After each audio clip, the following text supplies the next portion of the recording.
Hi friends, this is your Kiran. Welcome back to Kiran fact sports channel. IPL 2024లో అత్యంత ఇంట్రెస్ట్గా జరిగిన మ్యాచ్ అయితే ఎస్ఆర్హెచ్ మరియు సిఎస్కే. ఎంతో టెన్షన్గా జరుగుతుందని ఆశించాం, కానీ ఒక విధంగా చూస్తే ఎస్ఆర్హెచ్ టాస్ గెలిచి ఫీల్డింగ్ ఎంచుకుంది. అండ్ సిఎస్కే బ్యాటింగ్లో మాత్రం అనుకున్నంతగా ఆడలేదని చెప్పాలి. ఎంతో ఎక్స్పెక్ట్ చేశాం, కానీ కాకపోతే శివన్ దుబే 45, 24 బాల్స్లో 2 4లు 4 6లు అండ్ ఇతని ఇన్నింగ్స్ హైలైట్ అని చెప్పొచ్చు.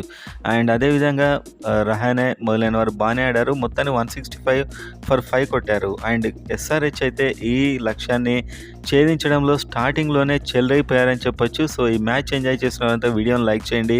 ఇవాళ విన్కు మెయిన్ కారణం ఎవరో కామెంట్ చేయండి, సబ్స్క్రైబ్ కూడా చేసుకోండి ఐపీఎల్ ఎస్ఆర్హెచ్ లేటెస్ట్ అప్డేట్స్ కోసం. సో మీరు చూస్తే చెన్నై సూపర్ కింగ్స్ని బ్యాటింగ్ని సెటిల్ కాకుండా చేసింది ఎస్ఆర్హెచ్ ఫాస్ట్ బౌలర్స్, ముఖ్యంగా ప్యాట్ కమిన్స్ అండ్ అదేవిధంగా భువనేశ్వర్ కుమార్, ఉనాడ్కట్ అండ్ నటరాజన్. సో వీళ్ళైతే పేస్ వేరియేషన్స్, కంప్లీట్గా పేస్ వేరియేషన్స్, వాళ్ళ బ్యాట్కి బాల్ దొరకకుండా ఒక బాల్ ఫాస్ట్ ఒక బాల్ స్లో వేస్తూ ఇదే వ్యూహాన్ని అయితే కమిన్స్ ఇది ప్లానింగ్ చేశాడు. మొత్తానికైతే అతని బౌలింగ్ స్టైలే అది.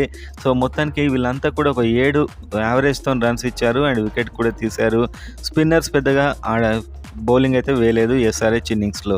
సో సిఎస్కే బ్యాట్స్మెన్కి కొట్టే అవకాశం ఇవ్వకుండా పేస్ వేరియేషన్స్తోని చెల్లైపోయారు ఎస్ఆర్హెచ్ బౌలర్స్ అని చెప్పొచ్చు. 165 5 వికెట్లు కొట్టారు చివరికి చెన్నై సూపర్ కింగ్స్. అండ్ ఈ స్కోర్ నిజం చెప్పాలంటే కాస్త ట్రికీ స్కోర్ అని చెప్పొచ్చు. కానీ ఎస్ఆర్హెచ్ బ్యాటింగ్లో అభిషేక్ శర్మ 37 రన్స్ 12 బాల్స్ అక్కడే బాధేశాడు. దీంతో రన్ రేట్ 6 వరకు వచ్చేసింది, 3 4లు 4 6లు. So Abhishek Sharma match turn చేశాడు జస్ట్ 12 బాల్స్లో. ఆ తర్వాత ట్రావిస్ హెడ్ క్యాచ్ అయితే స్టార్టింగ్లోనే మిస్ అయింది, కాకపోతే 31 కొట్టాడు 24 బాల్స్లో. అండ్ మార్కరం ఇక్కడ ఫెంటాస్టిక్ అని చెప్పొచ్చు.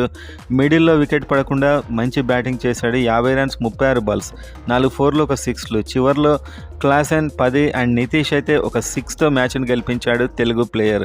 సో మొత్తానికి ఛాన్స్ ఇచ్చారు. 8 బాల్లో 14 కొట్టి ఒక 4 ఒక 6తోని ఇతడు ప్రూవ్ చేసుకున్నాడు. ఫైనల్గా 18 ఓవర్లోనే 18.1 ఓవర్లోనే గెలిచేశారు. అండ్ మొత్తానికైతే 6 వికెట్ల తేడాతో గెలిచారు.